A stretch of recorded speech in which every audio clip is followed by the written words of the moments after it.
കഞ്ഞി എടുത്ത് ഏഴര മണിയല്ലായിട്ടുള്ളൂ ഇപ്പൊ തന്നെ നിങ്ങൾക്ക് കഞ്ഞി ഗുളിക കഴിക്കാൻ നമ്മൾ എനിക്ക് ആ ഗുളിക. ഓ പിന്നെ ഗുളിയൊക്കെ കഴിച്ചിട്ട് ഇവിടെ മാരനായിട്ട് ഇരിക്കല്ലേ തന്തേ ഗുളിക ഒന്നും കഴിക്കാണ്ട് പെട്ടെന്ന് കാലം വിളിക്കുമ്പോ പോവാൻ നോക്ക്. വന്ന് കാത്തിരിക്ക വിളിച്ചോണ്ടവാനായിട്ട് ഇപ്പോഴും ഇരിക്ക. സീരിയൽ കുത്തിരുന്നാ പിന്നെ 10-11 മണി ആവില്ലേ തരാൻ. വേണെങ്കിലേ പോയി കുടിച്ചാ. നിങ്ങക്ക് സീരിയല് കണ്ടത് ഇന്റെ സീരിയൽ എല്ലാം കഴിഞ്ഞ് കുടിച്ചാ മതി.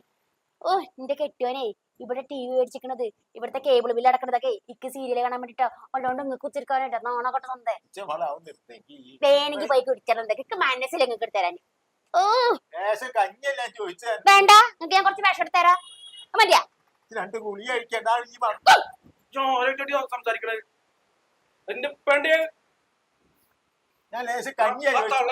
തള്ളനെ പോരടിച്ചിട്ട് കൊന്ന് ഇപ്പൊ എന്റെ ഇപ്പാണ് ബാക്കിയുള്ളോ? അവിടെ നോക്കിക്കൂടെ? പിന്നെ ഞാൻ തന്നെയല്ലേ നോക്കണത്. പിന്നെ എന്തിനാ എന്നോട് കഞ്ഞി വെക്കണത്? എന്നോടല്ലാണ്ട് പിന്നെ വീട്ടിൽ നിന്ന് ആരോടാണ് കഞ്ഞി വെക്കുക? ഈക്ക് മനസ്സിലാക്കണം എന്തൊക്കെ കൊടുക്കാൻ. പിന്നെ ഞാൻ വെച്ചിട്ടുണ്ടെങ്കിൽ തിന്നക്കറിയാ. അത് നിങ്ങൾ പഠിപ്പിക്കണ്ട. എനിക്ക് എന്റെ വീട്ടിൽ നിന്ന് കൊടുത്തിട്ടല്ല തിന്നത്, ഞാൻ തന്നിട്ടാണ് ഈ തിന്നത്. വലിയ വർത്താനം പറയക്കണ്. അത് കഞ്ഞിയല്ലേ ചോദിച്ചു, അല്ലാണ്ട് അതിനെ മൊത്തം ചോദിച്ചിട്ടില്ലല്ലോ. മനസ്സിലെടുത്ത് കൊടുക്കാൻ വാപ്പാനെ നോക്കാനെന്നല്ലേ അവിടെ നിൽക്കണത്. എന്റെ മക്കളെ നിങ്ങളിൽ നോക്കാനാ. അങ്ങനെ ഇവിടെ ഇങ്ങനെ രാജകുമാരിയായിട്ടാ നിക്കണത്. എന്താ രാജകുമാരി? രാജകുമാരിന്റെ എത്തീമാണ്. അല്ല എത്തീമായിട്ടുള്ള പെൺകുട്ടിയായ കാരണം ഞാൻ മുന്നോട്ട് കൊണ്ടു നടക്കണത്. എന്റെ 2 മക്കളെ തള്ളിയും കൂടി അയക്കാറ്, ഒരു പെണ്ണായി പോയേക്കാറ്. മനസ്സിലാക്കാല് കിട്ടും കേട്ടോ. ഇനിയിപ്പോ അതിന്റെ ഒരു കുറവും കൂടി ഉള്ളൂ.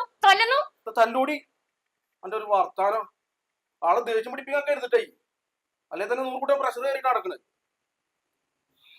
ആ തന്ത ഒരു കഞ്ഞി വെച്ചോളൂ ഓളെ വർത്താനം കിട്ടില്ല.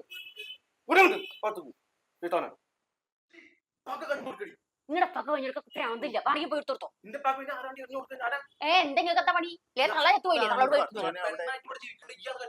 മനസ്സിലാ കൊടുക്കാൻ. ഓ പിന്നെ നിങ്ങൾ എന്താ നേരത്തെ പറഞ്ഞു? ഞാൻ എത്തിയുമാണോ അതാണെന്നാണ്. ഞാൻ ഇപ്പൊ എത്തിയുമാണോ? അതിന് എത്തിയുമാണെങ്കിൽ പിന്നെ എന്ത് പിന്നെ അടിച്ചോക്കുന്ന കാണാൻ സംഭവിക്കാറില്ല. ഞാൻ പോലീസിൽ പരാതി കൊടുക്കും. ആ കളിക്കും. ഒരു കാര്യം പറയാം. തന്ത്ര പേര് കേറുന്നുണ്ടല്ലോ. തന്തോ നിങ്ങളെ പെണ്ണ് നിൽക്കോ? തന്ത്ര പോയി ഞാൻ മാത്രമേ നിൽക്കണ്ടാവുള്ളൂ. തന്ത്ര പേര് വേണ്ട തന്ത്രക്കാർ തള്ളായിരുന്നു.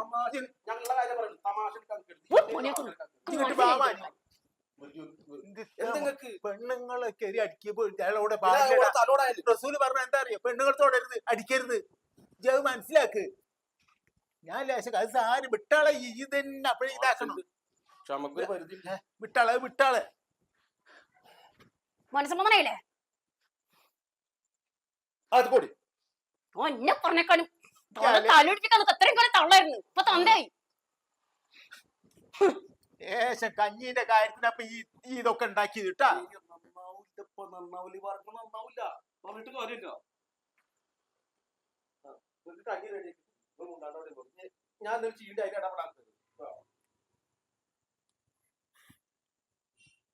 അടുത്തോനെ ഇപ്പോഴത്തെ ഓരോ പെൺകുട്ടികളെ സ്വഭാവേ ഉമ്മാനും ബാപ്പനും നോക്കണ്ട മക്കളാണ്. എനിക്ക് ആകെ ഒരു മോനാണിത്. ഓൻ കെട്ടിക്കൊണ്ടുവന്നിട്ട് ഓള് കാണിക്കുന്ന കാട്ടായത്ത ഇത്. അടച്ചോ, ഞാൻ ആരോടാ ഈ സങ്കടമൊക്കെ പറയുന്നത്?